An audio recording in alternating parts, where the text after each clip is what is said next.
August 10th, 1901. Charlotte Ann Moberly and Eleanor Jourdain visit the Palace of Versailles as part of their trip to Paris.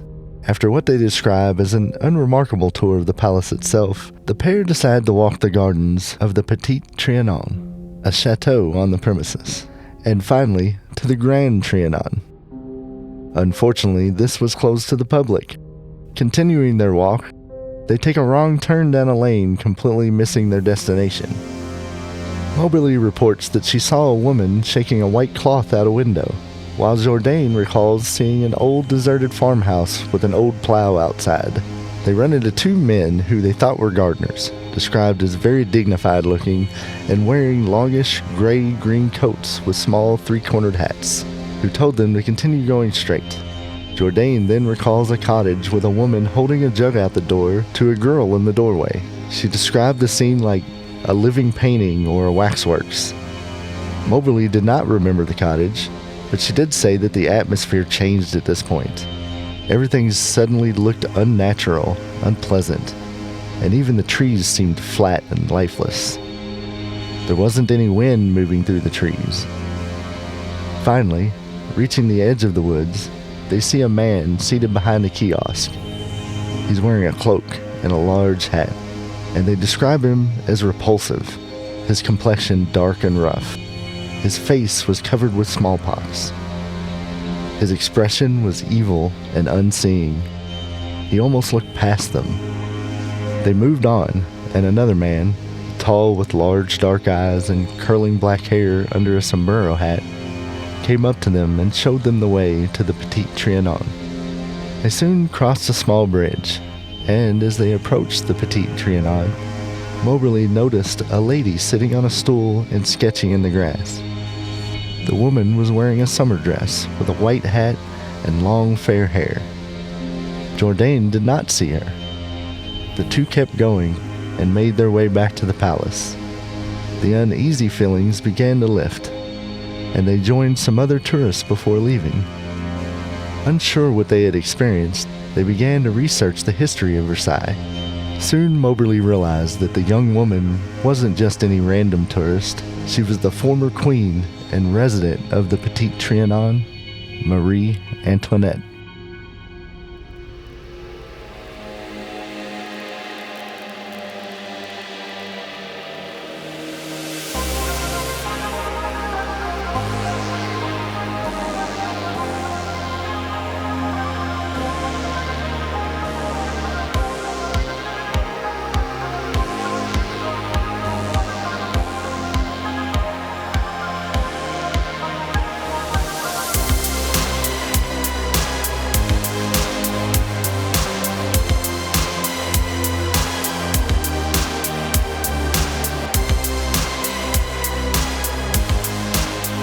Welcome to the No Such Thing as Ghost podcast. My name is Greg. You just heard Andy in the intro talking about something in France.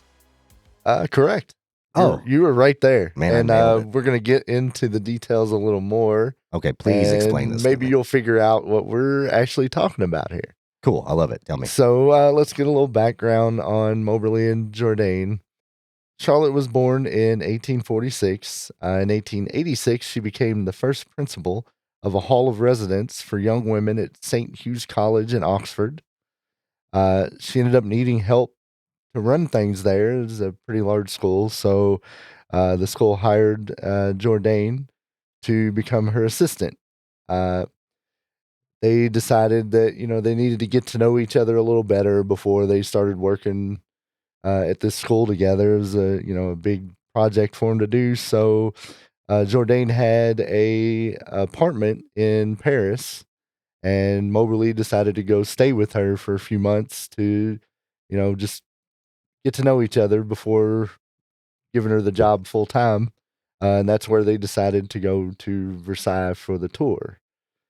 Now, they took this tour, saw some strange things, some things they didn't quite understand, some different things, but, at different points during their walk, one would see some person standing there and the other would just see a deserted building. So they were both experiencing different things at the same time? Yes. And when they left, they really didn't discuss it. They, I guess they kind of, They both thought they were like crazy. I guess they they kind of touched on it, together, but not going into full detail. I guess thinking the other one would think they were crazy, or uh, having some weird breakdown or something. So they well, took there's some a time. pressure of you've got somebody that's basically interviewing someone else, and so maybe Yeah, I mean, these are there's educators. this so power dynamic, like this, oh, this person's trying to make sure that I'm a good fit, and then the other person going, well, I don't want her to think that I'm crazy. right, You know what I mean? right. You don't have that kind of dynamic going on, like when you're trying to get a job, and then interview somebody for a job. So it takes a couple weeks, and Moberly decides to write a letter to her sister explaining the experience to her, just to kind of get it off her chest, I guess. And they decide that she needs to ask Jourdain if she thought the Petite Trianon might be haunted. Oh, okay. So, she gets in touch with her again, and Jourdain agrees. She thinks, yeah, I saw some things. Like, something weird happened. We should look into it. So they start doing some research on Versailles and the Petite Trianon and who lived there. And, so they've come across Marie Antoinette, and Moberly recognizes her as the woman she saw sketching in the grass. Okay. So, they keep digging deeper.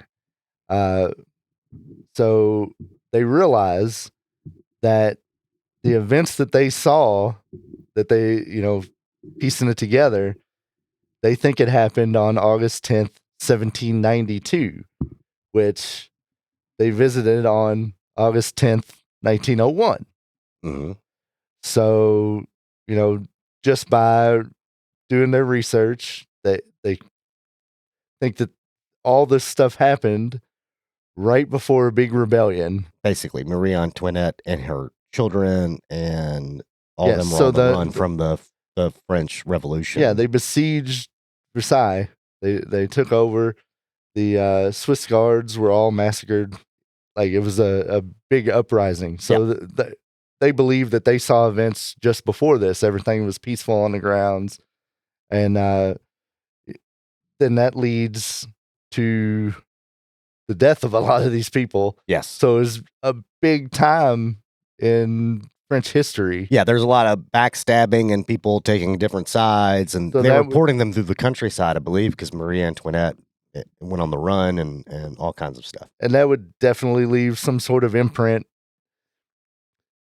So the two went back and they kind of retraced their steps, went over their stories together, talked about what they saw, what they didn't see, and basically went back through the history books and tried to figure out, what they were seeing and who they were seeing. And during their research, they found out who the man at the kiosk was. He had the smallpox marks on his face. Well, there was a nobleman on the court of King Louis XVI named Francois de Paula de Vergade. Cool. He was the Comte de Vaudreuil. Sure. Go ahead. Yes. French is hard. And he was a good friend of Marie Antoinette, and all of his portraits, he had the same distinct pockmarks on his face. Okay. So they pinpointed this person, they pinpointed Marie Antoinette, and, they were convinced that it was haunted at this point. They thought these are the ghosts of these people wandering the grounds. Yeah, occupying these grounds, living there. So they decided the best way to go about this was to write a book. So in 1911, they wrote an adventure. They did, however, use pseudonyms to write this book, just to, cover their tracks and make sure nobody thought that they were, I guess, insane. Just like they started out, they didn't want to talk about it, and now, well, they wrote a book about it. Then they wrote a book about it. I don't, different times, same times.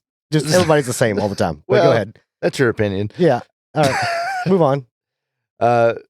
So a lot of people criticized the book. They said they misinterpreted the things they saw.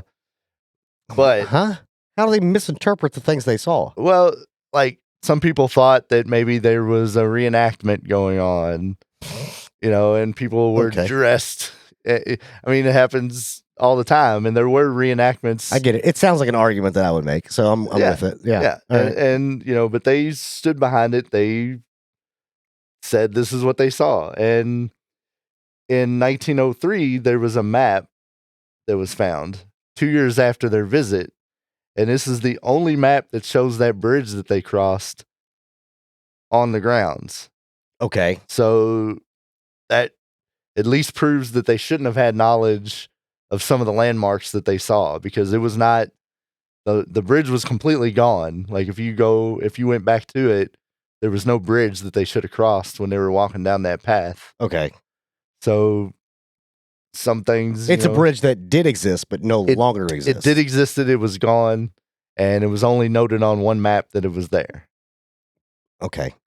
And that map was dated to when? Did I miss that? It was discovered 2 years later. But what was the date of the 1903. The map was the map was from that 17. time frame. Okay. The late 1700s. So gotcha.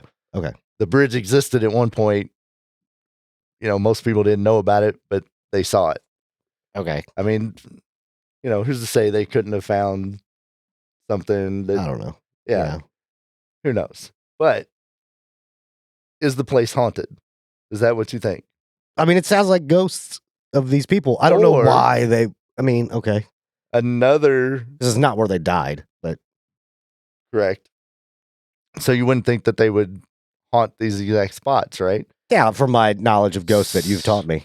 So, maybe you've taught me incorrectly. No, I've taught you very correctly. I've done nothing but tell you the facts about ghosts. True. Okay. Yeah. This, however, is not ghosts. Oh, okay.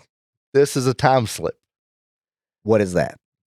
These people, if you believe some of the theories, walked into a different time. Like they literally just sauntered into a different time? Sauntered is a good word. How do you do that? Into 1792. How does one just do that? That's a very good question that we're going to try to get to the bottom of on this episode. Oh my God, I'm so excited.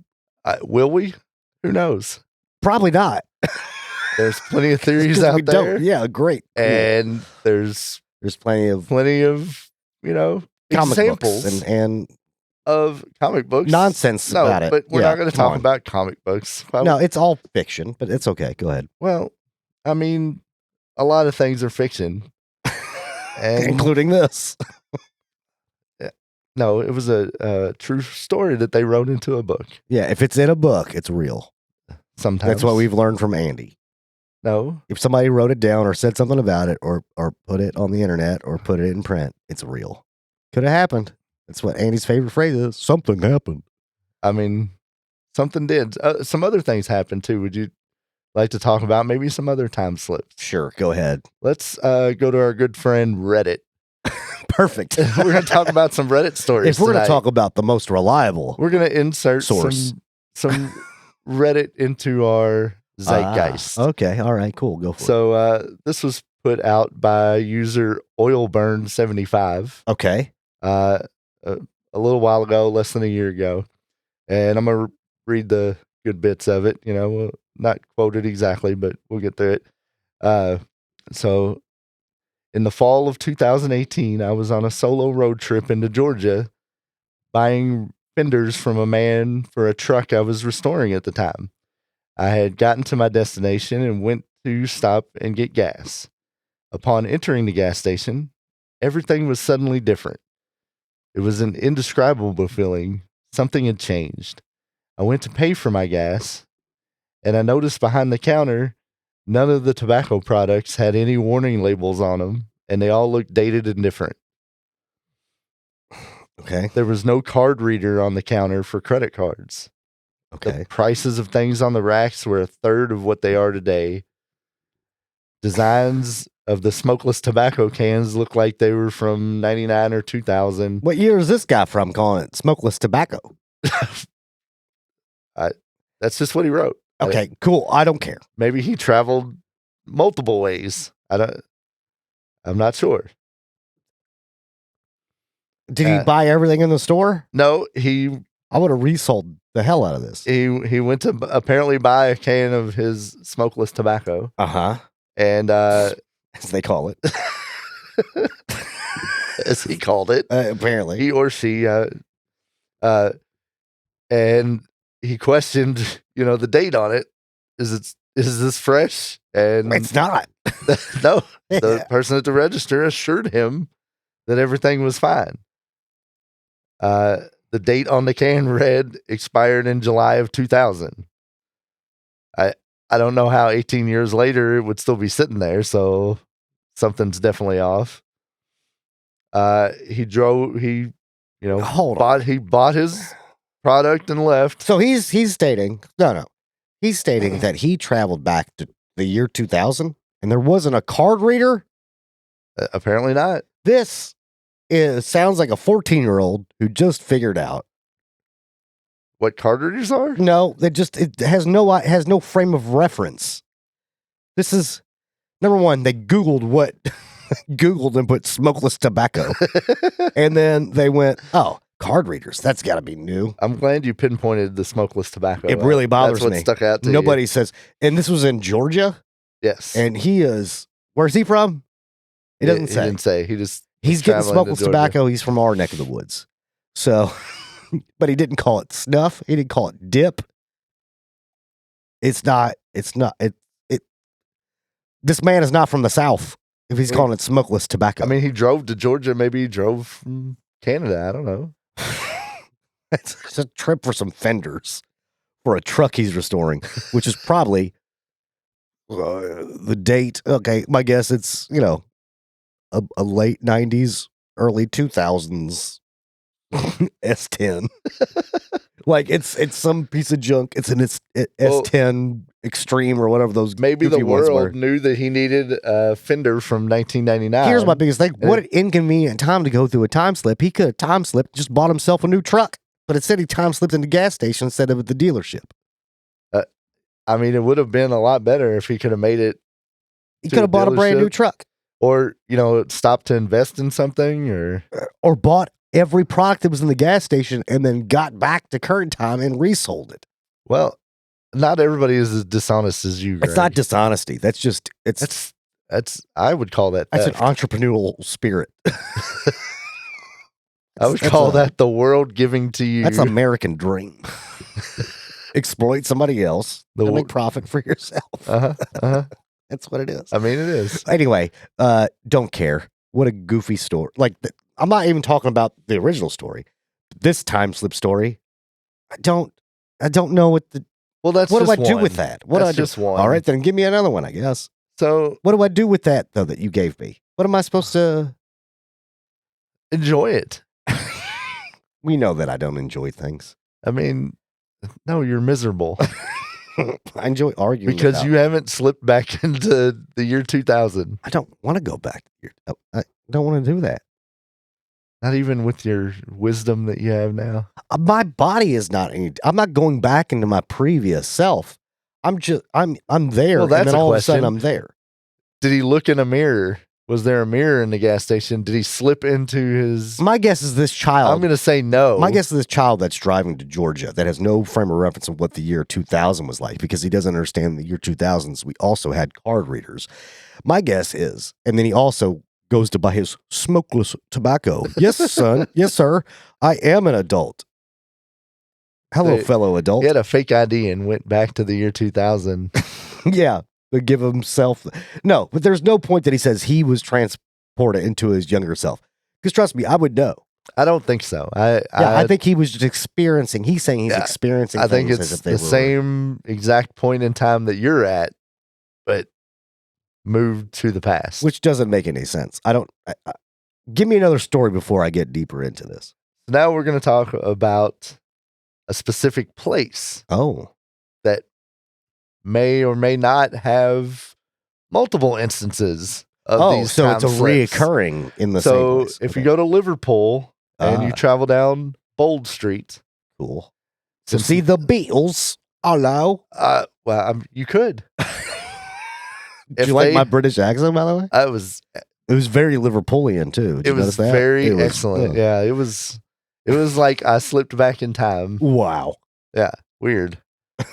Even though it's really like they still talk like that. So it's not like I went into the past to hear that. Well, I'm not going to act like I know the linguistic. Maybe.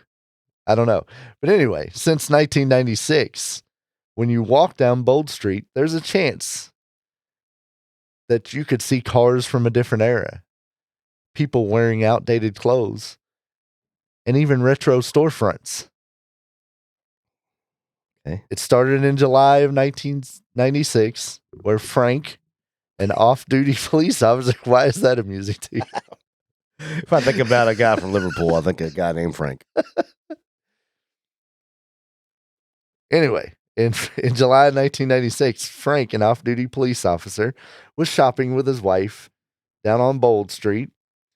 He went to cross the road to head into his favorite bookstore, Dillon's. All of a sudden, he felt strange. Everything got quiet. He was very confused. He continued on, and an old van with the name Kaplan's on the side honked with an old-fashioned horn as he tried to cross the road. It shocked him, but he just moved on. It happens. He didn't see it. Thought, I just walked into traffic. No big deal. Yeah, no problem there. No problems yet. Jaywalking.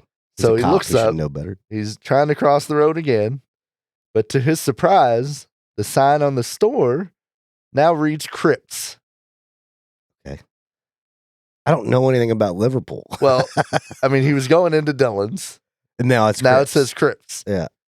So he looks around to see, maybe he was lost and, out of place or something, which he was, because he looks around and he starts seeing older cars and people dressed like the 50s and 60s. Mods. In PCs, obviously, yeah. No, I said mods. Oh. That's the 60s Beatles style. Oh, okay. Not video game stuff. Mods. And so he looks up and he sees a woman wearing real life video game mods.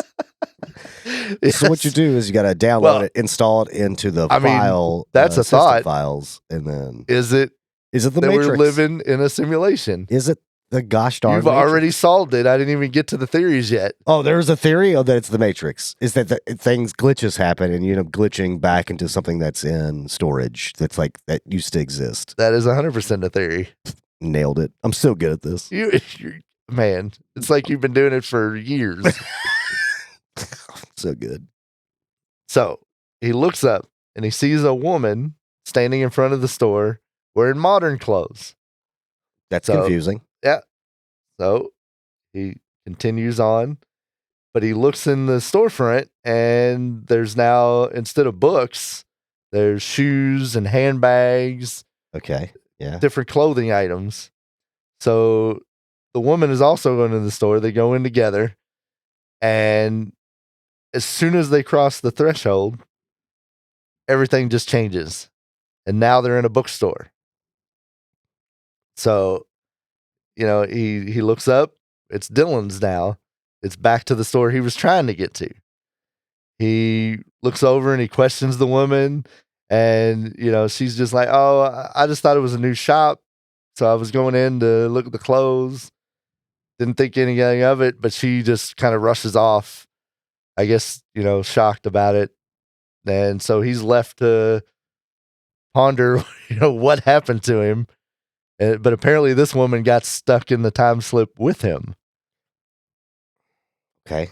I'm going to ask a question that I'm sure there's all kinds of nonsense, but how do you walk in and out of a time slip? Why would you not walk into, say there's some kind of imaginary barrier somewhere in a particular area. Some kind of portal. Something. And then you walk into it. You stumble into it. How do you conveniently stumble out of it? Because it seems if there's a chance that you could experience this time slip, it's got to be super rare, right? Because if not, everybody would be going there all the time going, whoa, I just saw the 60s, bro. It was cool. Well, apparently it is a common I just thing. went to the 60s. And then, okay, so you go and you fall in this time slip, but you manage to get out. The odds have to be You would think it would be a small chance that you would get stuck. There'd be a large chance you get stuck. Well, yeah, a large chance you would get stuck. A small chance that you would make it back to your own time. Especially, like it kind of boggles my mind that you would end up back at the same time. Yeah, that wouldn't make any sense. What if you went to the 50s and then you end up in the 20s and then you're in the 2030s or like who knows? Yeah, dinosaurs are walking around or something. You know, who knows? Like that's the problem I have with that, because it's too convenient for somebody to go in and come out. And I'm sure there's a story it was like, this is missing people, and we start to get that sketchy stuff. I mean, I don't like that sketchy stuff where it's like real world blends over into this kind of nonsense. If they don't come back, you know, is there an answer to that? Do they just disappeared? Like you couldn't get a job? No, right. What I'm trying to say is I have a feeling, and I'm not sure that you're going to present to me a story like this or even say anything about it, but I have a feeling that like people go missing all the time.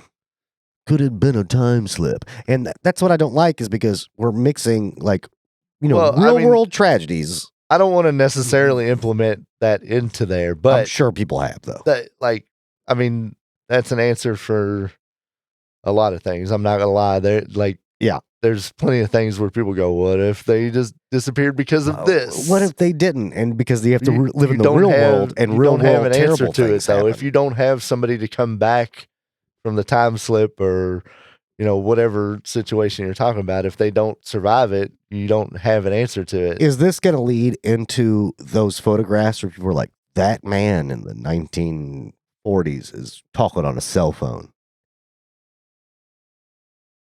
Is that going to come up? Well, it was gonna. Okay. Did I cut you off with a knees? No, I decided not to include some of those. Actually. Oh, okay. Well, let's talk about it. All right. So the first one that comes to mind was in 1940. There was a flood in South Fork, the South Fork Bridge.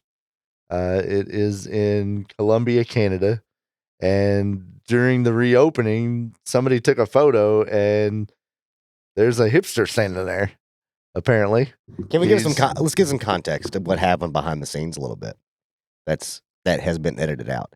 I brought it up. Andy kind of cut this stuff from the episode, but I brought it up organically. So he went back and I asked him to send me the photograph in question. Okay. And it has a caption with it, and it has this guy circled in there. And yeah, he looks modern-ish. Most of the men in the photos are wearing the old style hats, the fedoras, wearing suits. And this guy has a t-shirt on, and it looks like almost like a hoodie. The t-shirt has some kind of logo on it. Yep, and he's wearing sunglasses. Yeah. And holding something in his hand, possibly. The caption, which I found particularly funny, and I'll read it to you, and we'll have this photograph posted for your viewing pleasure. It says, in 1940, a mysterious man was photographed in Canada wearing what seems to be modern clothing and carrying a camera. Its authenticity was proven by NTV in Russia in 2010, which I'm assuming NTV is like national state-sponsored television. Yeah. Which, if I, number one, I'm going to take a picture in Canada and have a Russia state-sponsored television authenticate it, I think we can see all the problems there. Well, I mean, that was in 2010. That was great. That was pretty awesome. The picture was taken in 1940. It's not like they sent it right over to him. It was like, hey, can you authenticate this? Yeah, I understand that, but it also, if I'm gonna have Russian national television, maybe I don't know what NTV stands for. Maybe I need to look that up. Pause. They consist of crime, series crime, program. Okay, so NTV is basically the the History Channel of Russia. And if anybody's watching anything on the History Channel, we know how goofy most of the stuff is on there. Where mostly it's just going aliens, and trying to say that there's no way Egyptians could build pyramids. So it's really nonsense programming. It's verified by a non-reliable source. My guess is it says NTV Russia because nobody else would verify its authenticity, which makes it seem, I mean, dubious yeah. at best.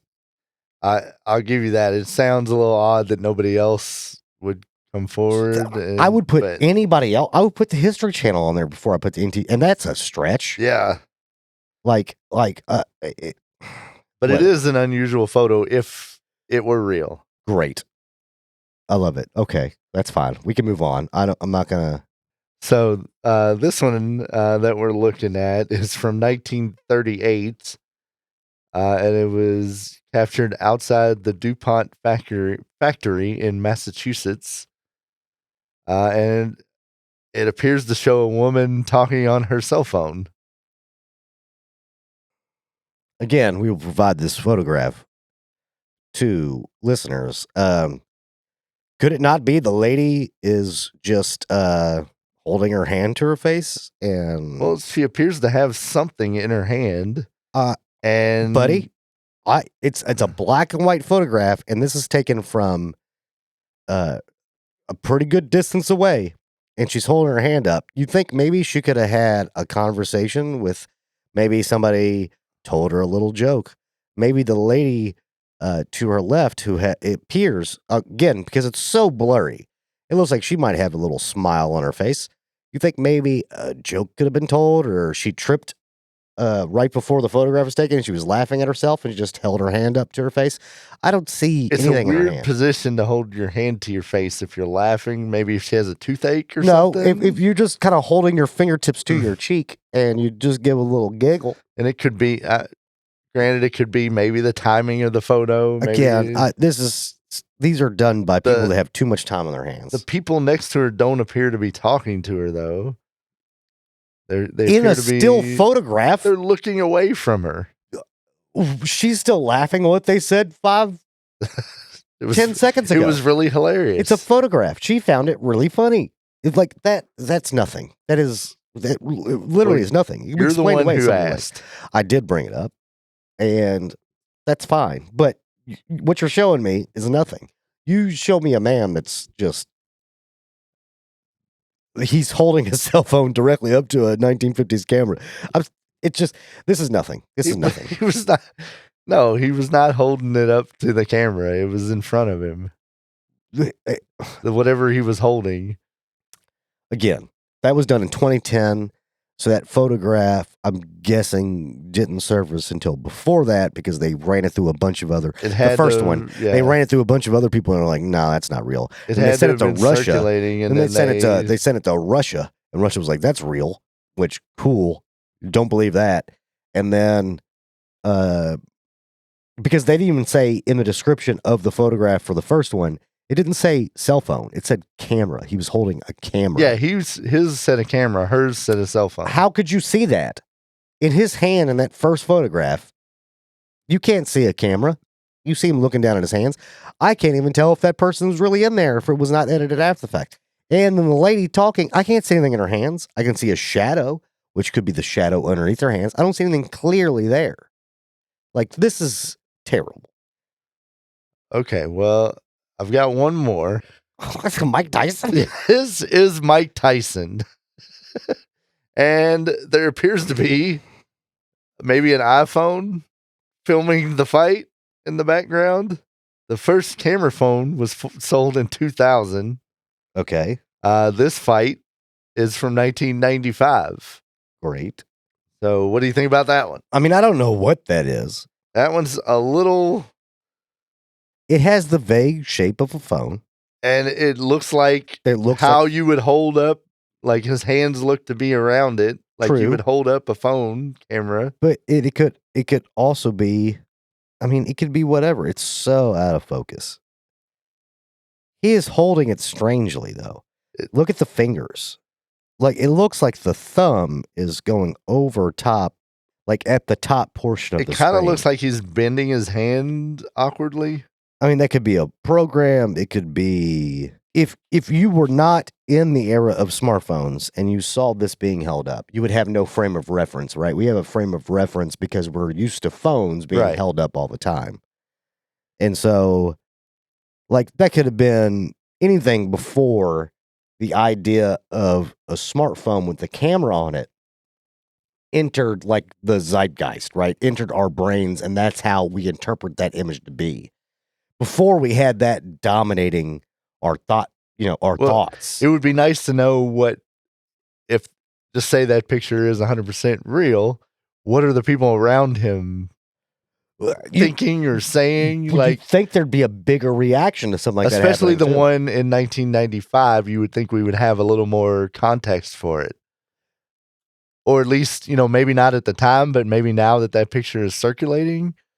Yes. Maybe someone would, I was sitting next to that guy. He had, whatever. I don't even know what it would be. But the other thing is like when that photograph was taken or when that video was taken or whatever, nobody thought about it in that way because, like, just from the shape and the photographed existence since 1995, and somebody looked at it when there was the invention of those smartphone and cameras. Yeah, and then all of a sudden it takes a different shape. It takes a different meaning. Yeah. And it could be any other things. I mean, there were, I don't know.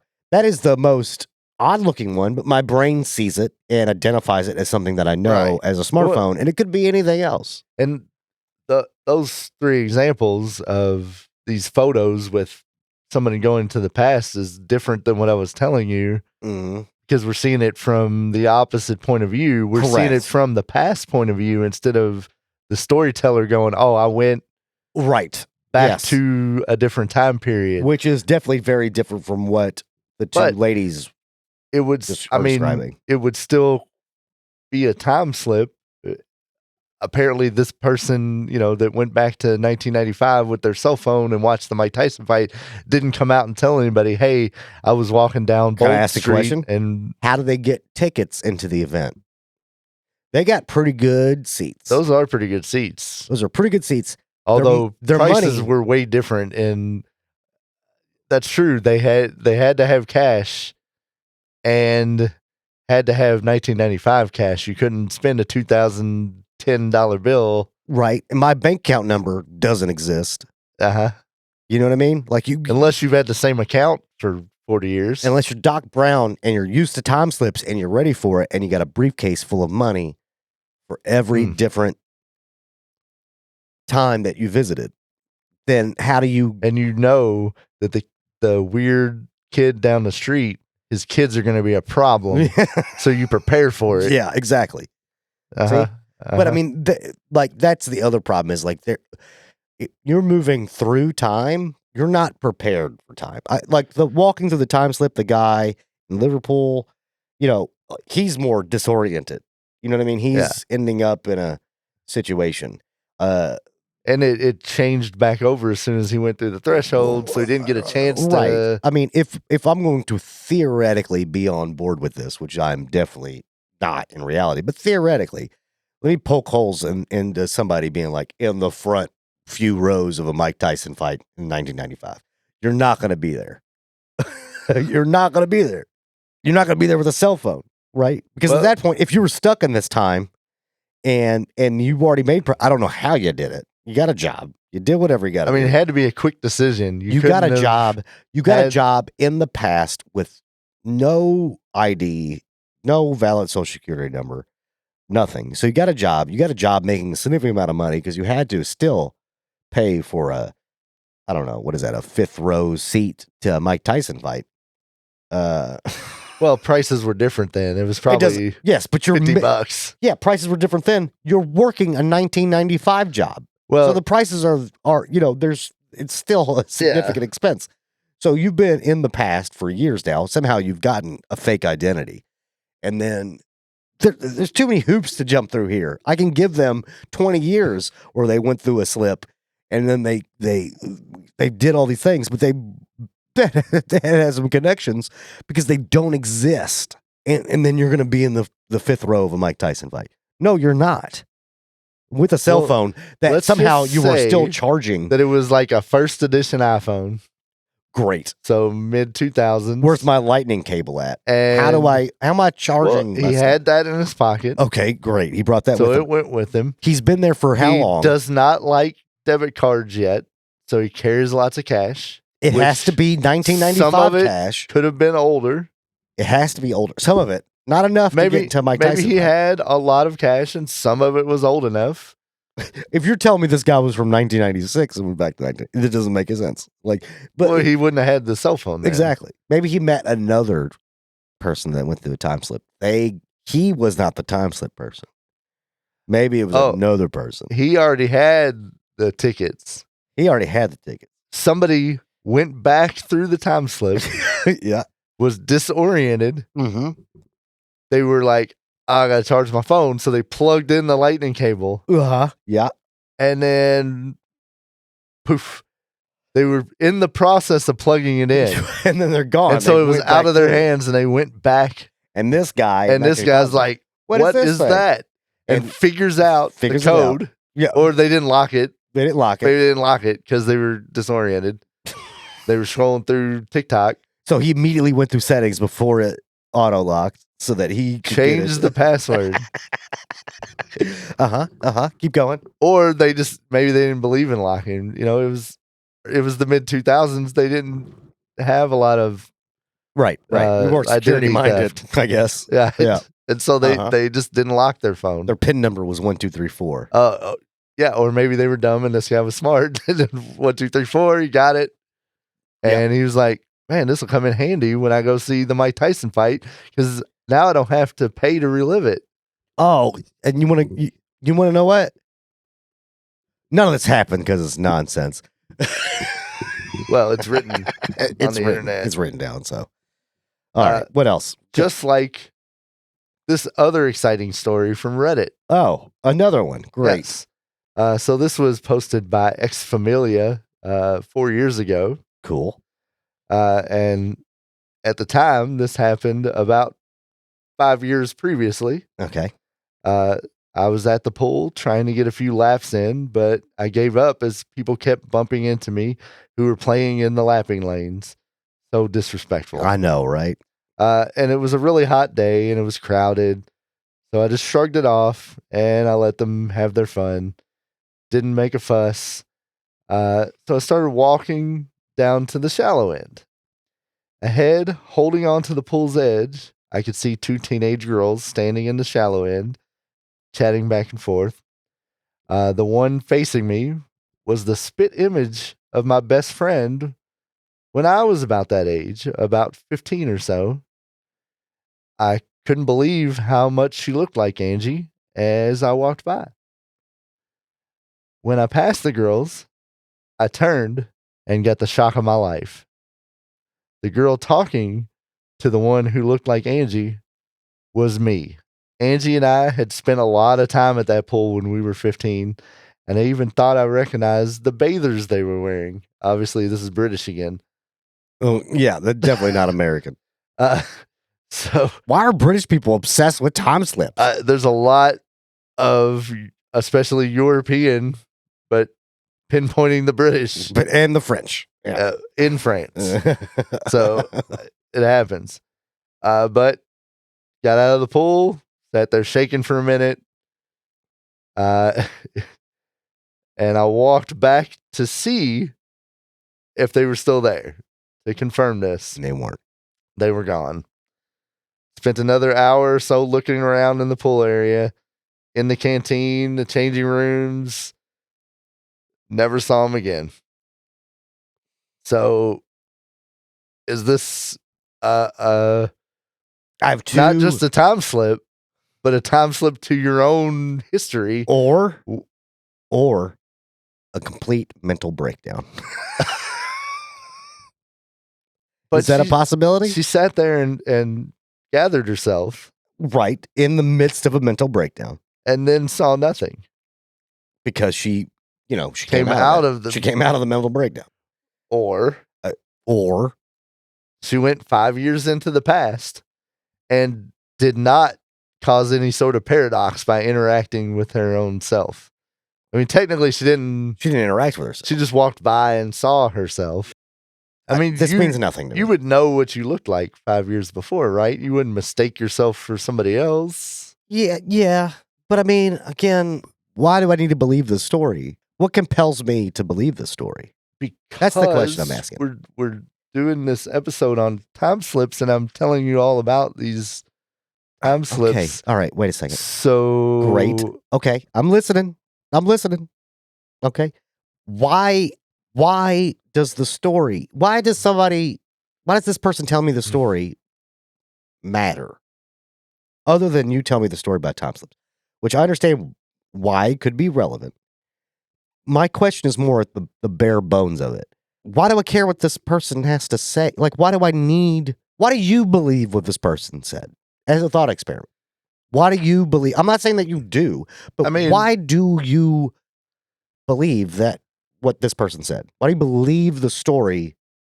I don't necessarily believe the story, but I don't disbelieve the story. Okay, can I ask a question? Why?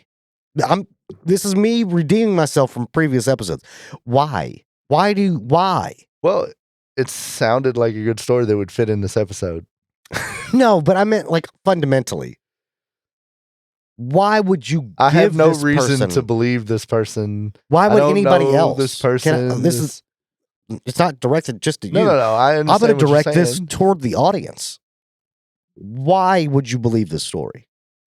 And why would you? If you would like to give us feedback on that, right? If it's like, oh, something similar happened to me, or you have your own story. Yes. Okay, cool. I get that. Something similar happened to me, so that's why I believe that. Okay, cool.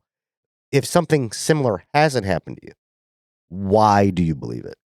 If you believe in something, you have to give an answer as to why you believe it. I mean, part of it goes back to stuff we've talked about with all the different things. If it's UFOs or it's ghosts or time slips, why am I going to put this story out there? Granted, this is a Reddit user that is... Andy, we've talked about this before. The story out there doesn't mean anything. That's not the point. Why would I put it out there and risk being ridiculed? Once again, not necessarily talking about this one because it's anonymous. We don't really know who that user is. But that means nothing, buddy. That doesn't mean anything to anybody when they do it.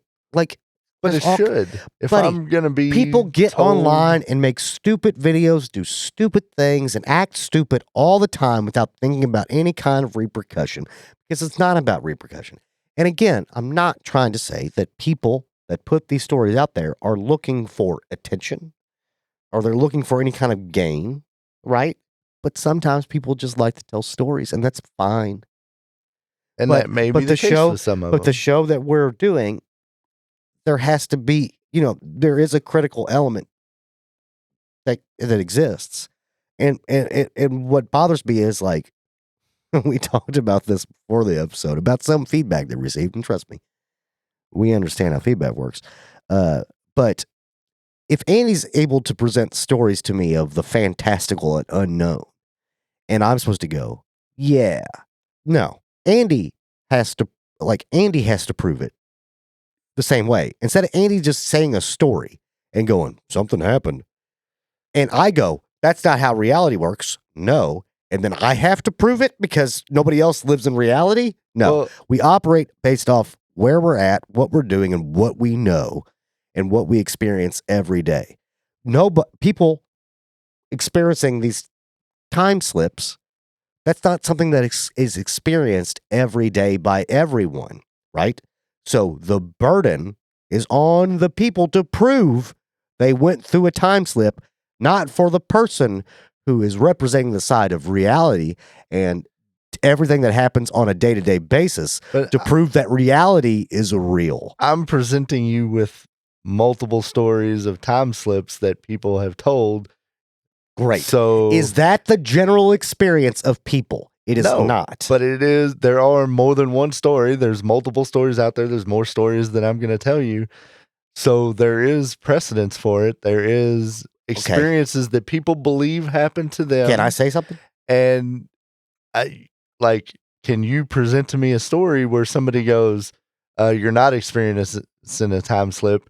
You are making this up. I'm watching you making it up. You just filmed yourself in a You understand that that's not the point, right?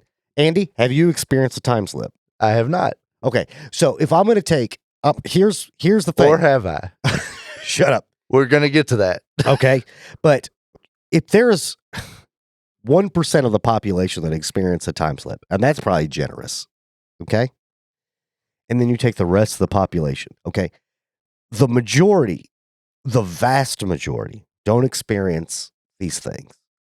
And then a small group of people experience them. That's a problem. So I am working off of day-to-day, real world, what everybody experiences most of the time, period. And there's a smaller group of people that experience something.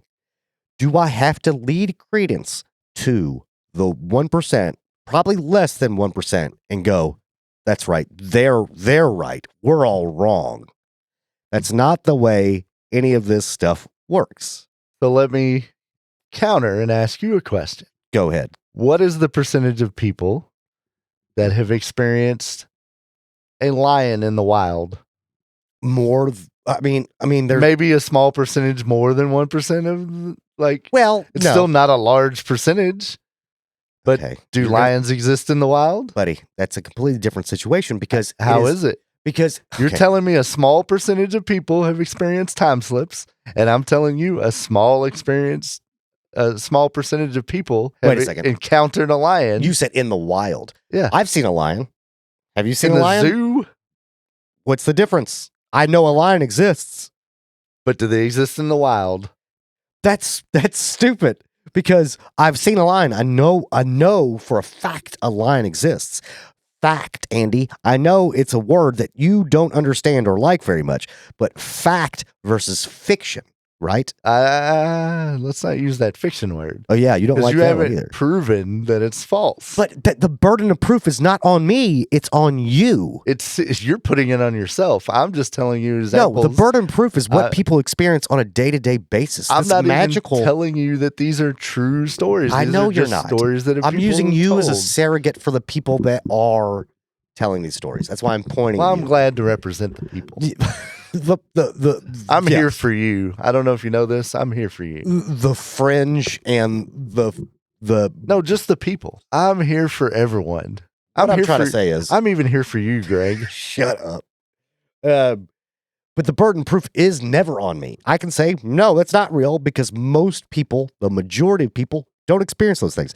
I understand the ghost argument a little bit more because more people experience it, think they experience it. That I'm a little bit more, I can be a little more off base on that. The odds of ghosts being real is higher than time slips being real. I would say yes.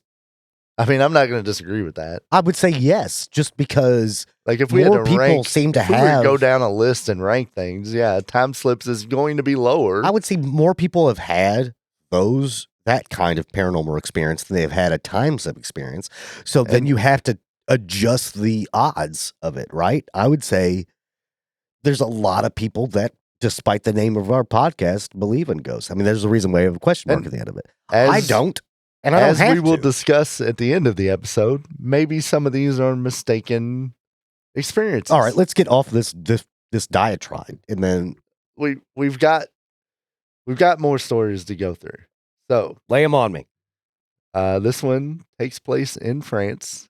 Surprise! Yeah, back to France. So Lynn and Cynthia Gisby and Jeff and Pauline Simpson have departed Dover, England, on October the White 3rd. Cliffs of Dover. Yes.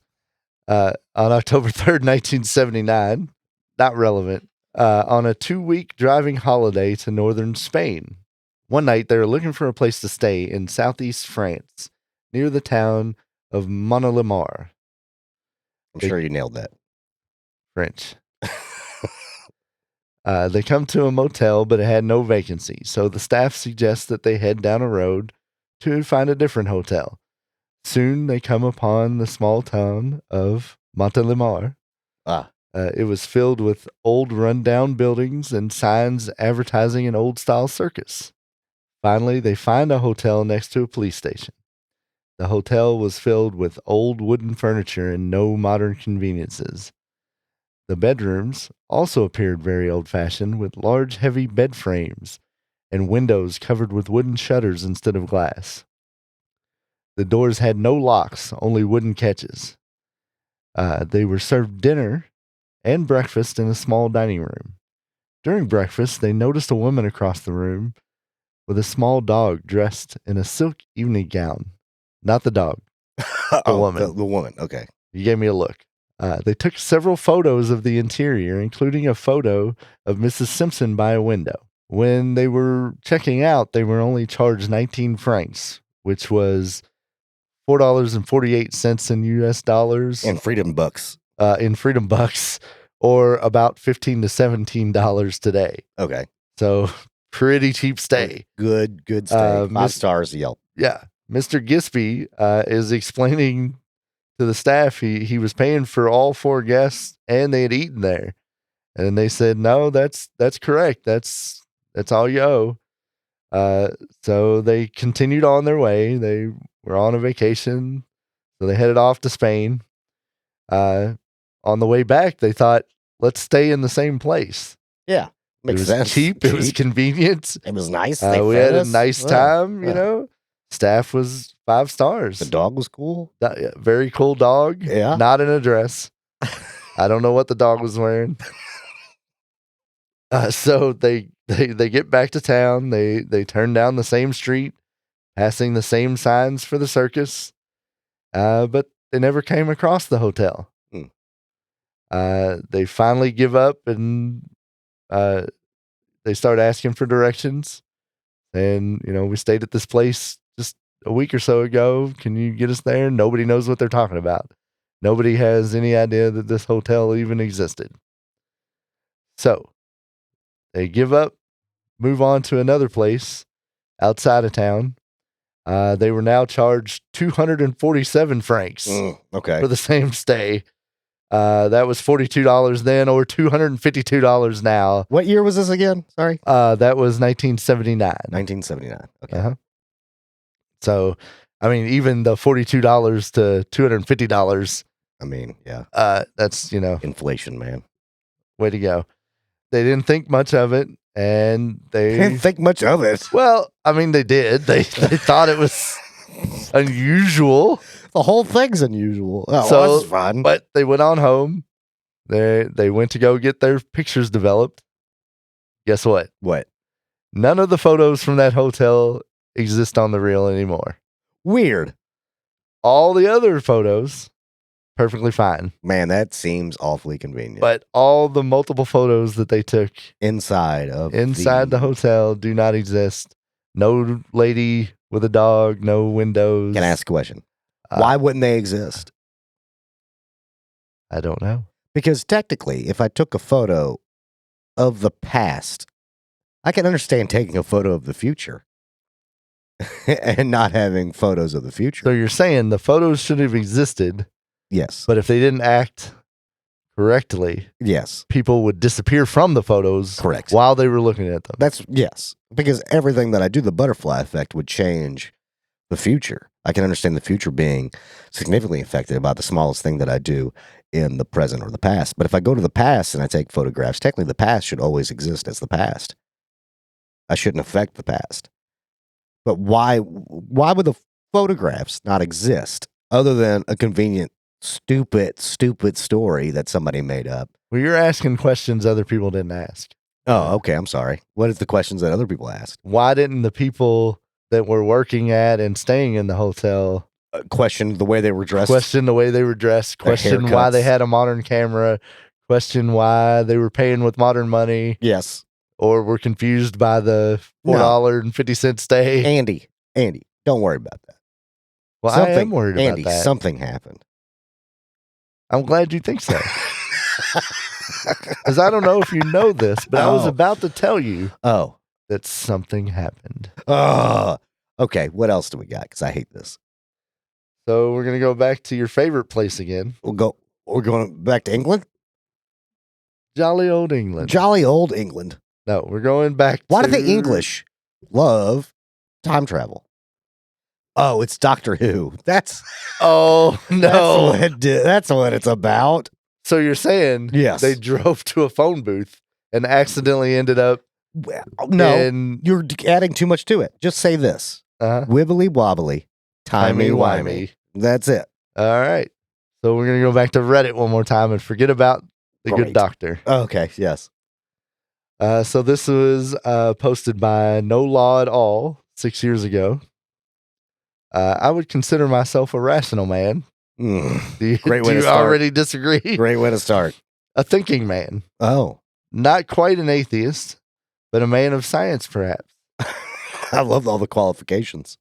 There's a logical explanation for everything that happens. Okay. Right? Oh, sure. Go ahead. Any sane man or woman wouldn't believe. He's given a lot of preamble. And it makes me trust him less. Sounds like something you would do. Anyway, seeing is believing. And so when I was 16 years old, I saw some weird stuff. Okay. My dad had had every illness under the sun, you name it. He suffered from it, spent a lot of his childhood in the hospital. At the time, he was too young and too stupid to realize that his father was dying. Don't laugh yet. I'm sorry, the way he said that. Okay. I know. It's weirdly written, but okay. So slowly each time at the hospital, he's talking about himself. He's talking about himself. I thought he was saying his dad was too young and stupid. Oh, no. Oh, okay. I'm sorry. No, that was kind of weirdly written. You're correct. Okay. I'm trying to read it as Verbatim. close to... Yeah. I'm leaving out a little bit, but, getting you through it. So anyway, he, spent a lot of time there, didn't realize because he was so young that it could be his last time with his dad. So, one time he decides to wander off and he's walking through the hospital. On this adventure, his parents were meeting with the doctor, so he wandered off, not caring where he went, just somewhere besides the cafeteria or his dad's ward. It was around 10 minutes or so when I realized that I was in what looked like an older part of the hospital. It certainly didn't have the sterile shine of my dad's ward or the rest of the hospital. But no one stopped to tell me I shouldn't be there, so I continued on. Not a thing seemed off to me until a nurse passed me wearing what I recognized as a 50s or 60s nurse's uniform. I knew nothing of 50s nurses except for what I had seen in movies and TV. So it looked vintage. Another one passed me, pushing an old hospital trolley. I only stopped once to look into one of the wards, and what I saw still makes the hairs on my forearm stand up. The floor was brown and checkered, and I'd never seen so many beds in one place before in all my life. I saw an old man sitting up in the bed, wearing a brown dressing gown over what I assumed was pajamas. He didn't see me, but I stared at this old man for what seemed like 10 minutes, and I had never seen someone so sad in my life. Even now, as I write this, I can feel myself wanting to cry. This old man looked lost or forgotten. I don't really have the words, but I felt this sadness fall over me. I don't remember finding my way back to my dad's ward, or if I had even turned back to see what I saw. I just have no memory of what followed. Blah, blah, blah. Yeah.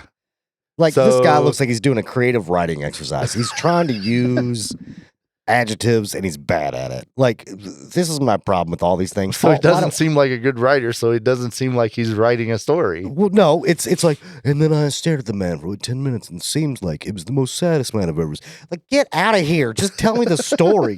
Why does everybody have to waste so much damn time? Just tell me the story. Why don't you just tell your experience and everything that happened in it? Bad attempts at flowery language. Just it doesn't work. You're not a good writer. Quit trying to do it. He All wasn't these things, trying to write. He was telling he his was trying his experience. butt off. He was trying real hard and he failed. This is the problem with all these things. All these people think they're good writers. I'm going to go all the way back to Black Eyed Kids and Brian Bethel. He sucked at writing. He sucked at everything. Well, and that this guy man was a sucks too. writer. Yeah, and he sucked at it. Well, and this guy wants to be a but writer. that guy was He's writing writing a fan professionally. fiction This guy's on Reddit. for the X-Files opening. He's just not good at what he does, and he shouldn't do it anymore. That shouldn't be on the X-Files. That was not. It would. I mean, later seasons. Maybe the reboot. Everybody's. It's. I don't know. They're so interested in their own story other than telling what happened. This man. I'm an analytical man. No, you're not, because you just wrote all this nonsense. If you're an analytical man, you would have wrote it to the point, but you didn't. You wasted everybody's time. That was terrible, and I hate it. So anyway, he walked into Sure. the past in another part of the hospital. He didn't. He where was the having rooms were overcrowded. whatever. No. If I have to deal with this, Okay, so that's the last story I'm going to bother telling you. okay. I'm not going to waste your time anymore. Do you have more Reddit stories? No, Oh, I could. okay, I could have more, but no, we're done with that. We're gonna talk about some of the causes. What could potentially cause a time slip to happen, or Lack of medication, overactive imagination. Well, an altered sense of consciousness. It could be there you go. that they're tired, hungry, I can understand that. fear for some reason. There's nothing like starving on the streets of Liverpool. I mean, extreme sadness over losing a parent. Okay, now you brought it down. Or yeah, maybe you're just using certain substances. Maybe it's disassociation or stress. Yeah, okay. Get into a situation. Frank was a cop. Maybe he just had a huge workload there in Liverpool, and I'm sure he wasn't dealing with Jack the Ripper at that time. But okay, but I mean, unless he slipped back to that time period too, we don't know. I get it, but not everybody deserves the excuse. You know what I mean? I can understand you being in a situation and things get hazy. So far, I'm trying to help you out. That's not helping me out. I mostly don't like the way that you're giving everybody an out. Like, some people are just full of it, man. Like, why is that so hard to understand? Or no, why can't people just lie? Or why is that a problem? People lie every day, all the time. Maybe it's not a time slip. Okay, maybe it's what? Maybe it's the multiverse. Maybe madness. Maybe you're walking down Bold Street and you're in Earth Prime, whatever we're in, and you accidentally didn't step through time, but you slipped into a different time where. So you're talking about like where every choice that everybody makes results in a different. And so maybe there's a different store there in this multiverse, or maybe there's, because that also ties in close to the butterfly effect. Every decision made has a branch, and that branch leads to the creation of an alternate universe where you would have made that decision instead of that decision, then every other one would have branched off, and everybody else would have branched off because all the according to parallel universe theories, they sit right up against each other. You could easily I get it, but I don't think step into another one. But I don't think that is okay. Cool. The theories exist and everything else, but it's more of like a thought exercise, not a thought process. A thought exercise, which it's fine living that way because as humans, right? We regret stuff all the time. We reflect on things and we go, like ever starting this show with you. Yeah, exactly. And should have got a believer as my co-host, and this would be fantastic. Imagine how much better it would be. But I mean, like, again, that's kind of part of that. Like I always say, the human experience, right? That I talk about that a lot. We always go, well, man, what if I would have done this differently, right? And so, but that thought exercise, like, well, if you did, it would, create a branching and so on. So doesn't really, but it still doesn't really mean anything. It's not a thing. It's something that affects us day to day because our decisions obviously, change who we are and our surroundings and everything else. But it's not reality. Like we have to live in if there are multiple universes, we don't experience other universes. That's a different version of us. just maybe what I'm trying to say is just live in the real world, people. Live in the just moment. live in the now, baby. Yeah. Like, but also to all these people that want other things to exist. I can understand that. I can understand, and this is kind of about everything we've talked about, not just about this episode. I can understand people wanting to be like, oh, there's got to be more than. I understand all those things, but sometimes the reality is a lot more depressing than what magical thinking is, and we have to just accept what we have, and you just go forward, baby. I really don't know why the it. multiverse brought you down so bad, but I'm just trying to be serious. I think we should move ahead to another theory then, because you're really depressed about your alternate self who's living a better life. No, riding on Bigfoot and that's not catching ghosts. Yeah, it sounds great. Yeah. No, but I mean, I'm just saying it's okay for reality to, your everyday life to be reality. Yeah. Stop all the other stuff. It's okay if your house is haunted. It's fine.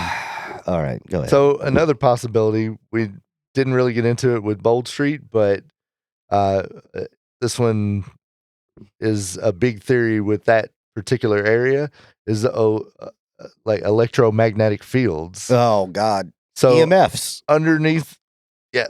underneath of Bold Street, there are is a giant tunnel of ectoplasm. There is tunnels. There are some tunnels that people don't know why they're there, and the bad energy of New York City has built up. There's also wiring for the subway system that crisscrosses under the street, and some people believe is. No, go ahead. Vigo the Carpathian. Spoilers.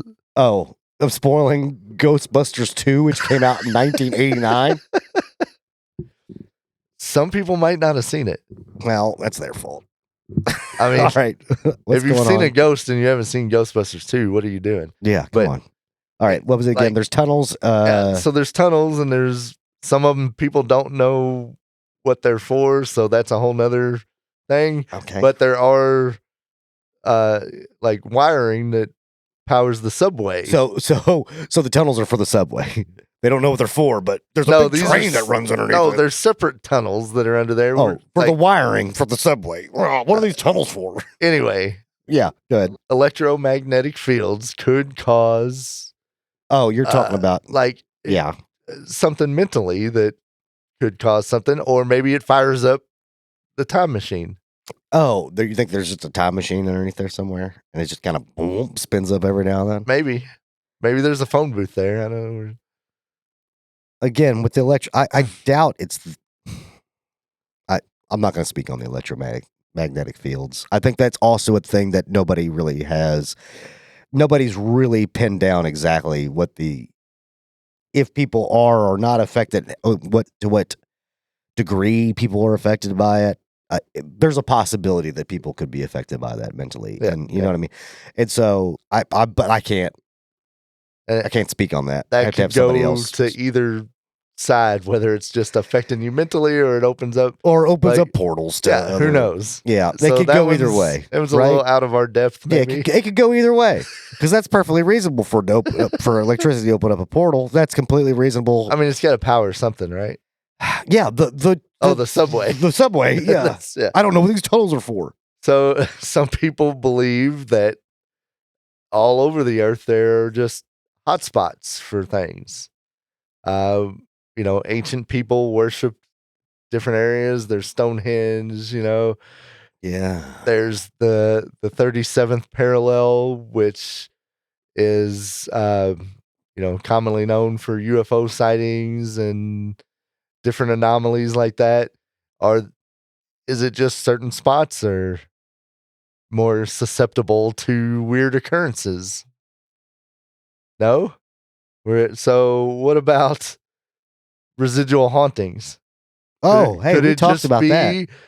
Something we discussed. Living over and over again. So, going back to the first story, they weren't really slipping back. This is more than a haunting, though, because they're experiencing everything is different.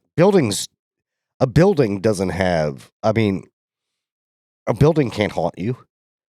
What's inside the building haunts you. Correct. So if In a I'm normal- going to a bookstore and the bookstore turns into a shoe store, am I haunted by a building? Well, maybe it doesn't explain all of them, but the first example, maybe it would explain more. They did see some buildings that the other one didn't see, but Yeah, that doesn't, to me, that doesn't quite make any sense, because this is more like you're not being it. Sometimes it seems like you're being transported. Sometimes it seems like you're experiencing it. And so I don't know.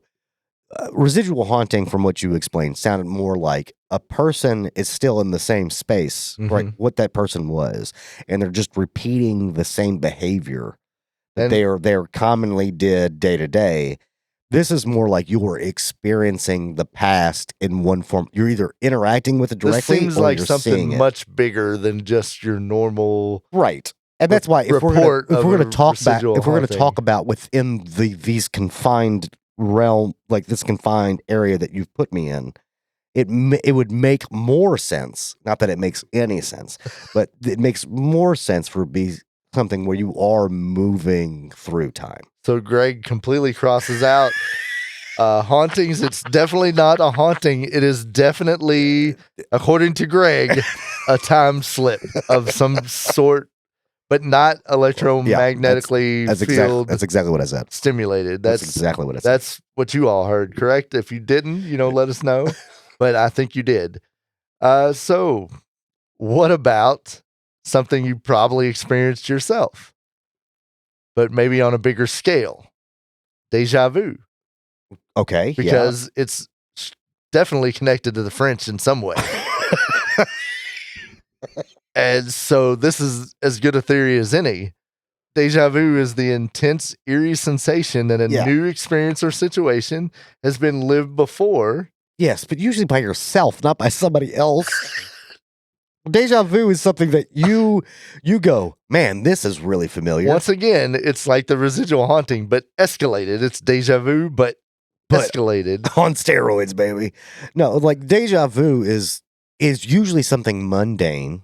It's not where everything changes around you. It is very mundane. It is something like, oh man, I did this just the other day, because you probably did. It's usually something that is just a normal it's usually something situation. Vaguely I familiar. do not have deja vu when I see Marie Antoinette in the grass sketching.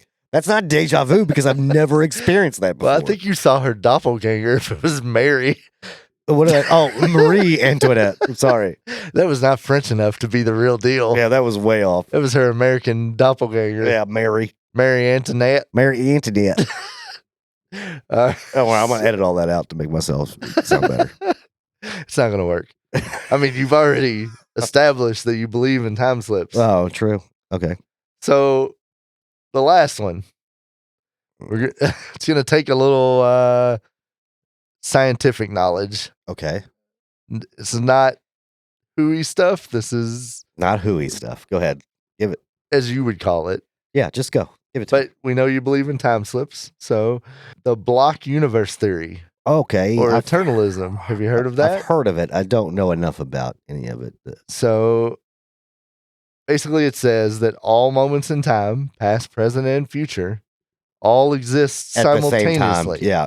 There's, no, building to the future. It's all happening. It's all happening now, right now. Yeah. And so it's a 4-dimensional structure. Right. You just experience it literally because of the way that, the passage of time for a human is. It's your mind. Yeah. Yeah. And so it's a dimension like space. Right.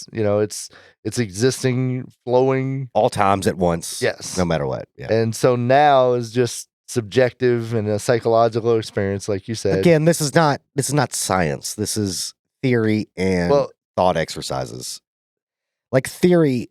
The thing is with a theory. It comes from Einstein's theory of relativity. Right. Which is more about time and how time is experienced. Not so much about how everything's happening at once. It's that you can experience multiple things based off relative time. But if you take that into account, it kind of fits in with the multiverse. In a way, you're slipping in between spaces. But that's cool. But that's not what I experience. That's what I'm trying to say too, is like these things are important to put into context of the human mind and the human experience, which is, that's not what I experience. I don't experience flipping through time. And I would say most people don't experience slipping through time either. Like it is because you shouldn't. It's an anomaly. A thought experiment is a thought experiment. Something that's not tangible and something that we don't experience every day. That's what I'm talking about. Regularly, every single day.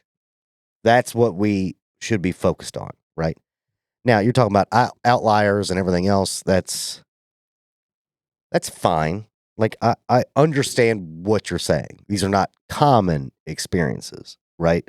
Correct. But everybody has to operate on what they know. And my problem is more so that people will go, there's these handful of people, like I said earlier, these handful of people that experience. I personally haven't experienced, but I 100% believe them. I believe exactly what they say. That's my problem. You don't have a frame of reference for what these people have experienced other than what they've told you. Why do you believe everything these people have told you? I mean, to say that someone is not like whole cloth making up the story, I don't necessarily believe every one of them. All right, that's the end of the episode. Because I don't want to talk about time slips anymore. So go do us a favor, go on to Apple Podcasts. Leave us a rating and review. If you leave us a written review, we're going to put you on a drawing, get you a t-shirt that says No Such Thing as Ghost on it, got the logo on it. We do have a store that's open on the website. The website is no such thing as ghosts.show. And then on there, you can click on the merch tab. It will take you. You can buy a hoodie or a t-shirt. That's all we've got right now because we've got to work on designs for other stuff. Yeah, but you can look on there at any time. Yeah, anytime you want to. As long as the internet's available, you can look on there and where else? Find the episodes. You can also find us on TikTok, which is No Such Thing as Ghost Pod, and Instagram, also No Such Thing as Ghost Pod. Facebook, No Such Thing as Ghosts. No Such Thing as ghostpod@gmail.com if you would like to send us your stories. Also on the website, you can do voicemails. So if you have an experience with time slips or you have any kind of other experience, let us know and maybe we'll incorporate them into episodes that we do in the future. Yeah, we'd like to get your stories involved. Just, leave us either one of those. Tell us what you like about the show. Make sure and review on all platforms. All platforms. And I think that's it.